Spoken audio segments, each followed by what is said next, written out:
नमस्कार, मैं हूँ मनविंदर। आप सभी राष्ट्रवादियों का एमबीएन नेटवर्क में एक बार फिर से बहुत-बहुत स्वागत है।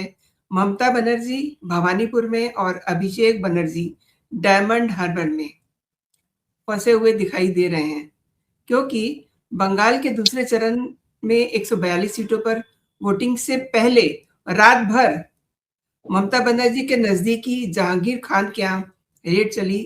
ये एक नाम नहीं है, कई जगहों पे रेड जारी है अभी भी और अरेस्टिंग करीब-करीब 3,500 के करीब अरेस्टिंग हुई हैं और भारी मात्रा में कैश बरामद हुआ है, ताकि चुनाव फेयर हो सके, लोग घरों से निकल सकें। लेकिन टीएमसी में हड़कंप मचा हुआ है। तो बंगाल की सत्ता की कुर्सी इस समय क्या हिल रही है? भवानीपुर से लेकर के डायमंड हार्बर तक क्या चल रहा है, इसे समझते हैं। मेरे साथ जुड़ चुके हैं कोलकाता से उदय भानु बनर्जी सर। सर, स्वागत है आपका, नमस्कार। नमस्कार मैडम और नमस्कार आपके सारे दर्शकों को भी। उदय सर, भवानीपुर और डायमंड हार्बर में क्या चल रहा है? चुनाव से ठीक एक रात पहले जो ताबड़तोड़ गिरफ्तारियां और रेड, इसका क्या मैसेज जाएगा इस समय जो वोटिंग चल रही है? मैडम, फर्स्ट फेज के इलेक्शंस और सेकंड फेज के इलेक्शंस में क्या फर्क है वो तो हमने पहले डिस्कस कर चुके हैं। फेज 2 का जहां पे इलेक्शन हो रहे हैं साउथ बंगाल और साउथ डिस्ट्रिक्ट में, वही ममता बनर्जी का गढ़ है। अभी तो चुनाव शुरू हो गया, लोग निकल रहे हैं घर से, लेकिन ऐसे ऐसे घटना जो है दिन भर हम लोगों को देखने मिला। और सच पूछिए तो अभी इन लोगों का प्रैक्टिकली सारे कारतूस जो है उसका नकाब उतार गया टीएमसी का। दीदी और भतीजा ये लोग समझ गया, और इनका सारे नेता जो बाहुबली इतने साल तक जो डरा के धमका के वोटर का अधिकार छीन के जो ये लोग जीत हासिल किए थे, उनका सारे पर्दा उतार गया। तो इनको मालूम चल गया जिनका सुपड़ा साफ होने वाला है। पैर से नीचे से इनका जमीन हिल गया और इनका जो है पीठ दीवार पे, तभी जाके पिछले 72 घंटा से सारे दुनिया भर का सबको धमकी, सबको। इलेक्शन कमीशन तो जिस दिन बिहार में एसआईआर डिक्लेयर किया, उस टाइम में वेस्ट बंगाल में किसी को एसआईआर पता नहीं था। तब से लेकर के पिछले 48 घंटा तक इलेक्शन कमीशन को गाली देना, धमकाना, इनके सारे ऑफिसरों को, मतलब क्या करेंगे नहीं करेंगे। उसके बाद इन्होंने जनता भी उतारा है।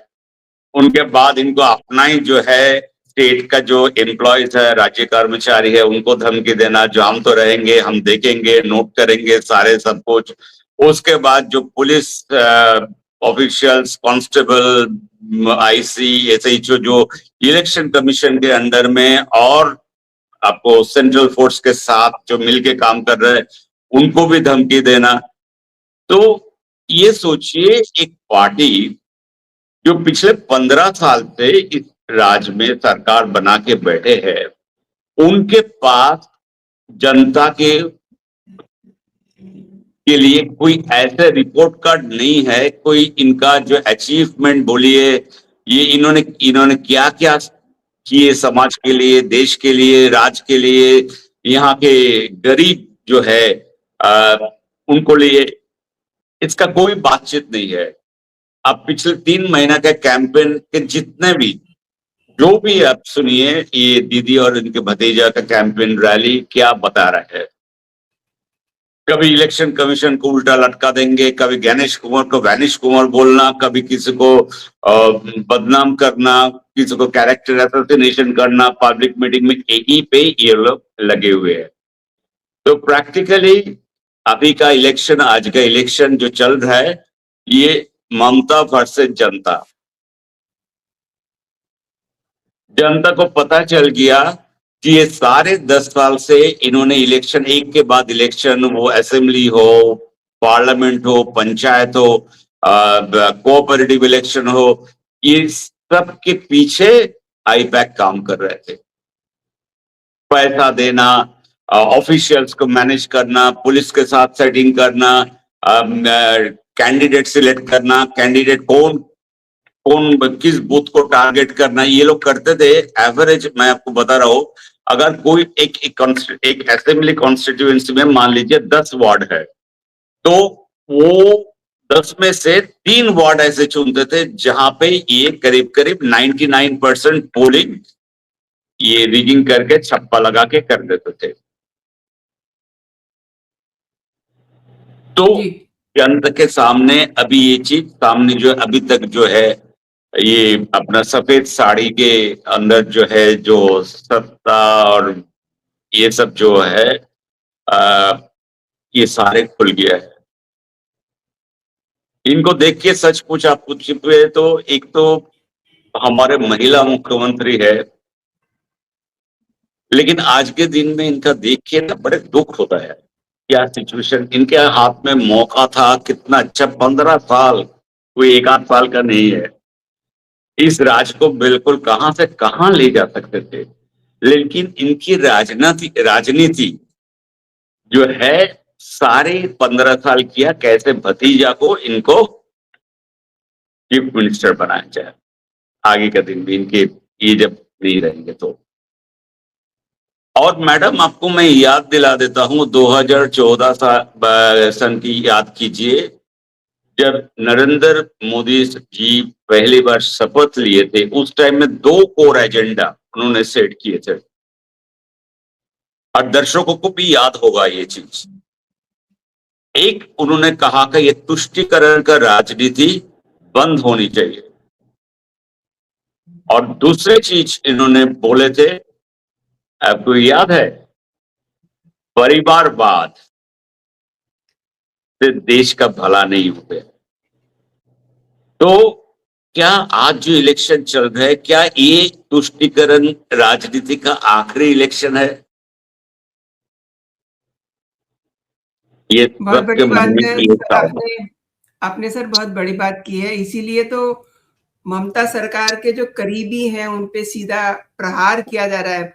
प्रहार इन ए सेंस कि लोग सही तरीके से वोटिंग कर सकें। अब जहांगीर खान, जैसे कि आप बता रहे थे, उसके ऑफिस में रेड चली, रात भर रेड चली, अभी भी रेड चल रही है, और ये केवल इसीलिए ना कि लोग वोटिंग कर सके।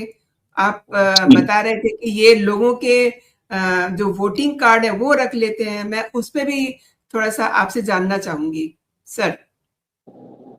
मैडम, जो वोटर कार्ड या एपिक कार्ड जो होता है, इनका काम होता था पहले उसको अपने कब्जे में ले लेना, और specially from the Hindu majority जहां पे लोकेशन है, जो पंचायत है, वहां से ले लेना, यही काम था। उसके बाद डराना धमकाना, और उसके बाद बाइक लेकर के इन लोगों को ये करना, थ्रेट करना, ये सब चल रहा था। अभी देखिए, हमारे संविधान में इलेक्शन कमीशन उसी के दायरे में काम कर रहा है। अगर नागरिक का अपना अधिकार, वोटिंग अधिकार अगर निश्चित नहीं कर सकी इलेक्शन कमीशन, तो पूरा इस समाज में, देश में तो पूरी अराजकता और डेमोक्रेसी या मतलब संविधान का तो साथ बिल्कुल मजाक बन जाएगा ना। तो इतने सारे खर्चा, इतने सारे मैन पावर, इतने लोगों को उठा के ले आना, इधर से ट्रांसफर करना, इतना मेहनत, 24 घंटा पिछले 3 से 4 महीने से हम देख रहे हैं। और 21 लिए हमारा नागरिक अधिकार के लिए ना, जो संविधान हमको दिए है। मैडम ये सोचिए, अभी अभी टीएमसी का मेजर जो कंपटीशन है या इलेक्शन है, इन्होंने अभी बीजेपी छोड़ के, एक तो पहले इलेक्शन कमीशन हो गया था, अभी तो पूरा इनका कैंपेन है अजय पाल शर्मा जी के। तो एक पॉलिटिकल पार्टी के पास, इनके पास मतलब बिना कोई एजेंडा, बिना कोई प्रोग्राम, इनका एक ही 1 पॉइंट एजेंडा है, जो भी इनके खिलाफ, इनका वोटिंग मशीनरी जो इतने साल से ये चला रहा था राज, इनके खिलाफ कोई भी कानून को लेकर के उसके ऊपर कार्रवाई होता है तो उनके ऊपर कैरेक्टर असोसिएशन, उनको बदनाम करना, उनको सब कुछ। तो पब्लिक के सामने तो इन लोगों का सच आ गया। यही सबसे बड़ी दिक्कत है। नहीं तो सोचिए, आज 7 बजे से आपको चुनाव शुरू हुई, कल 6 बजे फलता जो जहांगीर खान का कॉन्स्टिट्यूएंसी है, वहां के जॉइंट वीडियो को इन्होंने सस्पेंड किया, ट्रांसफर कर दिया, फलता से पुरुलिया भेज दिया। इसके पीछे का कहानियां मैं अगर आपको बताऊं, आपको दर्शक, बड़े दिलचस्प, रोमांच, बड़ा दुखदायी कहानी है। इनके यहाँ जो फलता में जो वीडियो आई है, ये 4 हफ्ते पहले यहाँ पे ड्यूटी में आए, लेकिन जो जॉइंट वीडियो है ये करीब 7 साल से वहीं पे बैठे थे। तो ये आईपीएस अजय पाल शर्मा जब नाका चेकिंग और सारे जो है ये लिस्ट लेकर के गांव में घूम रहे थे, जो जहांगीर खान कहाँ रहते हैं, इनका लोकेशन क्या है, मैडम वीडियोस आपको मालूम ही नहीं है।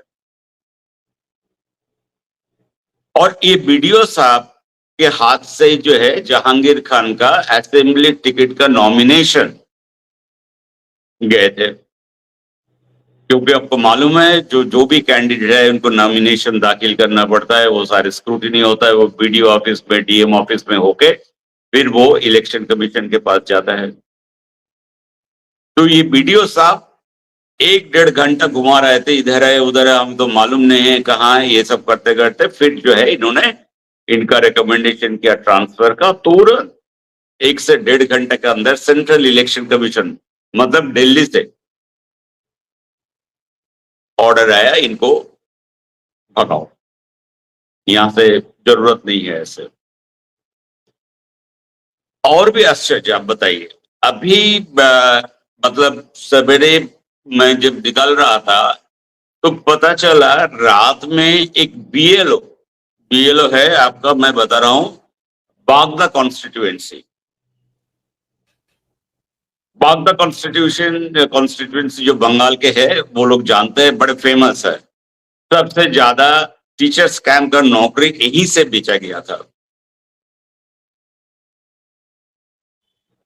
बिल्कुल वो मार्क कॉन्स्टिट्यूट बागदा के बीएलओ साहब जो है घूम घूम के वोटर स्लिप के साथ साड़ी, शराब, पैसा, ये सब बांट रहा है।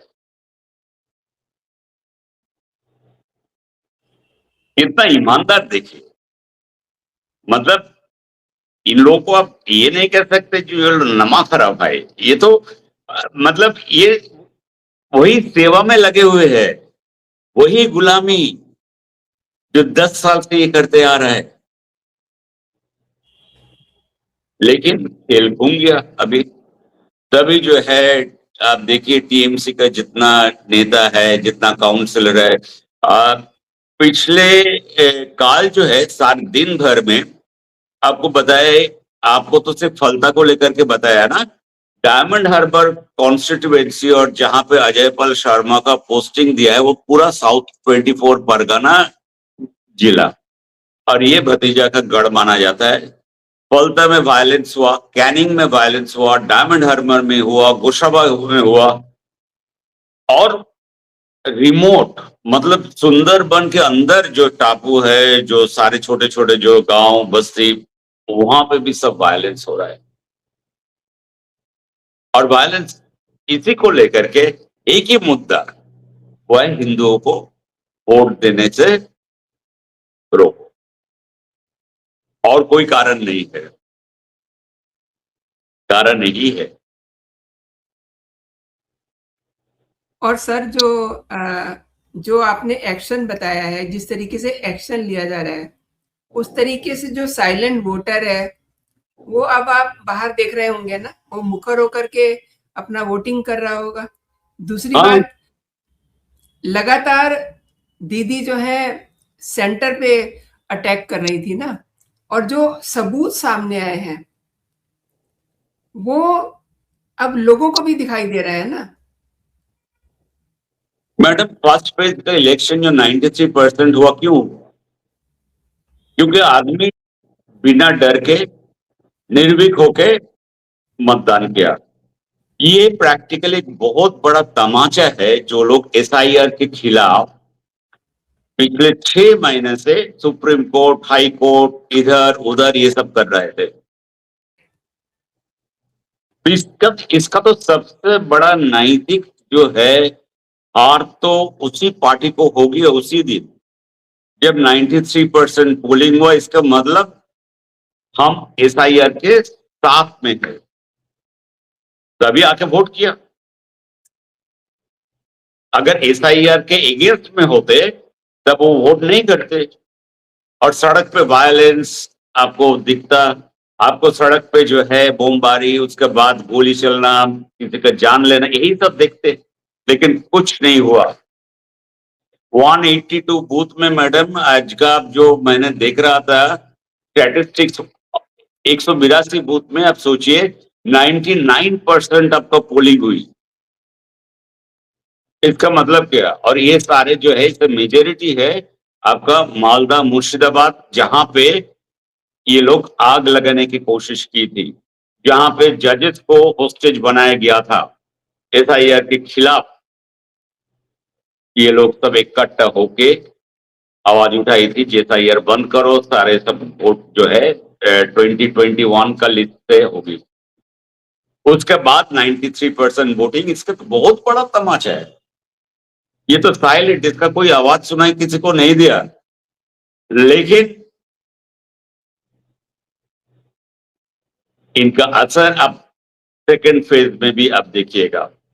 लास्ट पोलिंग में सेकेंड फेज में इस सेम कॉन्स्टिट्यूएंसी में वोटिंग परसेंटेज था 82%। ठीक है। उसके बाद करीब आपका 29 लाख वोटर जो है यहां से निकल गए एसआईआर प्रोसेस में।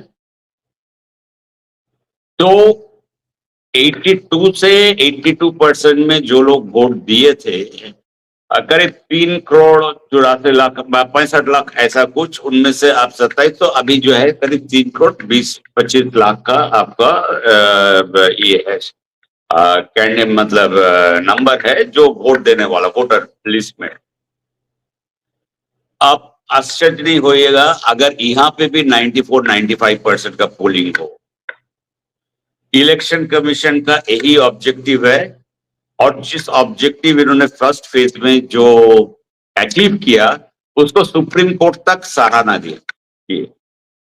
सुप्रीम कोर्ट बोले बहुत बढ़िया काम आपने किया इलेक्शन कमीशन को, जो आपने 93% मतदान करा। तो इसी का असर जो है, जब मोमेंटम होते हैं ना, तो उसी का मोमेंटम रहेगा। अब बताइए, नहीं तो सेकेंड फेज में 100 से ऊपर जो है पुलिस ऑब्जर्वर यहाँ पे नियुक्त किया, और ये सारे मोस्टली जो बाहर का आईपीएस है, स्टेट का नहीं है। और फर्स्ट फेज में कितना थे? टोटल 36-37 ऐसे ही कुछ, मतलब 70 ज्यादा आईपीएस यहाँ पे।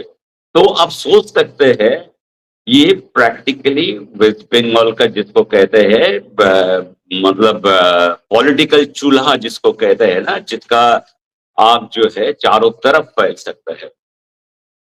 और इन लोगों का प्लान था एक्चुअली यहाँ पे जबरदस्त वायलेंस करके, राइट करके, चुनाव प्रक्रिया को, चुनाव को जैसे तैसे करके इसको बंद करो, लेकिन हो नहीं पाया प्लान।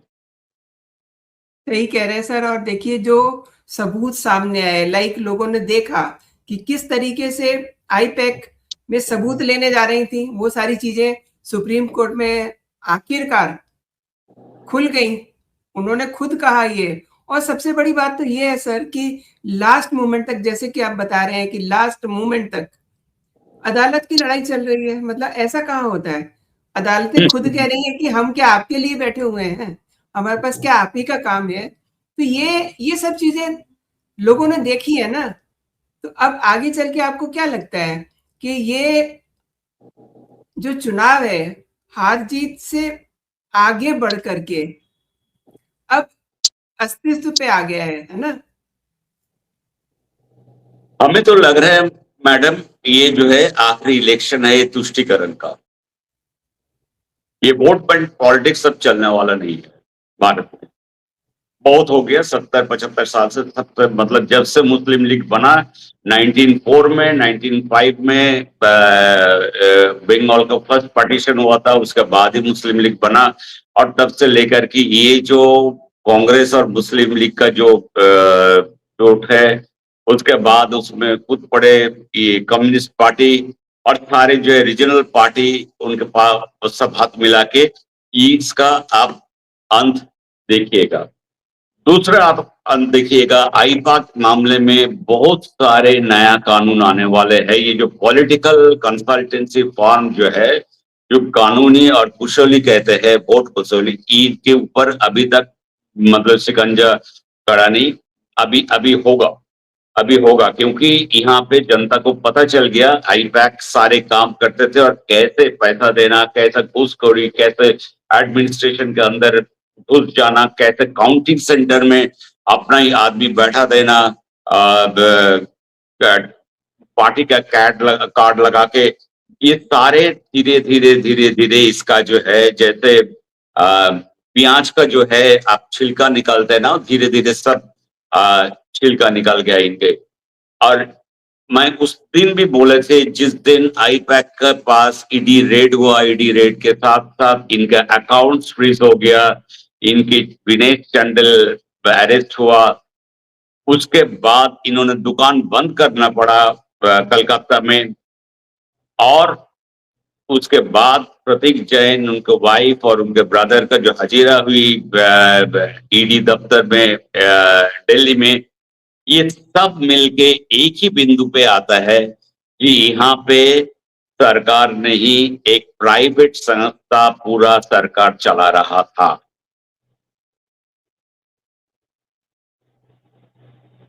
फाइल, कागज, सब कुछ बनता था आईपैक के ऑफिस से।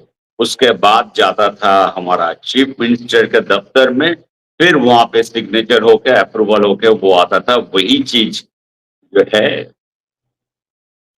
हम लोग अभी तक वही सब्जी और वही खाना खाना खा रहे थे। ये सबको पता चल गया। अब करे तो बेचारा क्या करे, सवेरे से शाम तक, कल रात से लेकर के परसों रात से लेकर के प्रैक्टिकली 3,000 के लगभग जो है अरेस्ट हुआ, गिरफ्तारी हुई। और उनमें से 90% जो है आपका टीएमसी का काउंसिलर, टीएमसी का नेता, कर्मी, यही सब है। एंड सर, चलते-चलते मैं एक छोटी-सी टिप्पणी चाहूँगी आपसे कि बंगाल में जिस तरीके से उत्तर प्रदेश का सिंघम पहुँचा हुआ है, इससे आम आदमी पार्टी के संजय सिंह, इन्हें बड़ी तकलीफ हो रही है। ममता दीदी को तो तकलीफ हो ही रही है, मतलब बहुत सारे लोगों को हो रही है। अब तो आज पूरा दिन ये वायरल रहा कि वो अगर सिंघम है, तो मैं पुष्पा हूँ। ये सब देखिए, सुनते सुनते ही ये धमकी वमकी कुछ होने वाला नहीं है। ये सब सीधा हो जाएगा। योगी जी आके जब कैंपेन किया, सबसे फेवरेट कैंपेनर अगर कहिए, पश्चिम बंगाल में सबसे ज्यादा प्यार जो है यहाँ का जनता दिया। और आपका पूरा इनका जो सम्मान दिया है वो है योगी जी को। और योगी जी का नाम यहाँ पे घर घर में बुलडोजर बाबा के बारे में चर्चा हो रहे है और इनके कैंपेन के बारे में चर्चा हम सुन रहे हैं। तो अजय पल शर्मा तो सिर्फ एक नमूना दिखाया। अभी यही टाइप का पुलिस एडमिनिस्ट्रेशन जनता चाहते हैं। जो बहुत सही आइन कहा आपने। जी। जो आइन है, आइन के मतलब कॉन्स्टिट्यूशन जो है, हमारा संविधान जो कहते हैं, उसका आइन ये नहीं है जो शासक है, जो सरकार चलाते है उनका कानून पे देश चले। देश संविधान के हिसाब से चलना चाहिए ना। और ये सारे जो है, ये बहुत बड़ा जो है एक मतलब शिक्षा है सारे जो है आईपीएस वर्ग के लिए। जब आप शपथ लेते हैं तो आप भारत की तरफ शपथ लेते हैं, संविधान का शपथ लेता है, तो उसका अपना पूरा दायित्व सही तरीके से निभाइए। इससे ज्यादा और कुछ नहीं मांगते हैं जनता। सर आपने उदय सर बहुत बड़ी बात की और जिस बेबाकी से आपने बंगाल का पूरा चिट्ठा खोला है, उसने वाक़ई में मुझे लगता है कि दर्शकों की आँखें खोल दी होंगी। और आज बंगाल में दूध का दूध और पानी का पानी हो जाएगा शाम तक। आपने सर मेरे शो के लिए समय निकाला, मेरे लिए समय निकाला और मेरे दर्शकों को महत्वपूर्ण जानकारी दी। आपका बहुत-बहुत धन्यवाद। जी। मैं आपके सारे दर्शकों का बहुत आभारी हूँ। मैं अपना आभार व्यक्त करता हूँ। उन्होंने जो कमेंट लिखते हैं, मैं हर एक का कमेंट पढ़ता हूँ और उससे मुझे बड़ा प्रेरणा मिलती है। और हम आगे भी कोशिश करेंगे बहुत सारे ऐसे इंफॉर्मेशन हमारे देश के साथ। और हम तो हमेशा कहते हैं ये देश रहेगा सुरक्षित रहेगा तो फिर राजनीति भी रहेगी, धर्म भी रहेगा, जात भी रहेगा, सब कुछ रहेगा, लेकिन पहला देश रहना चाहिए। सुरक्षित होना बहुत जरूरी है।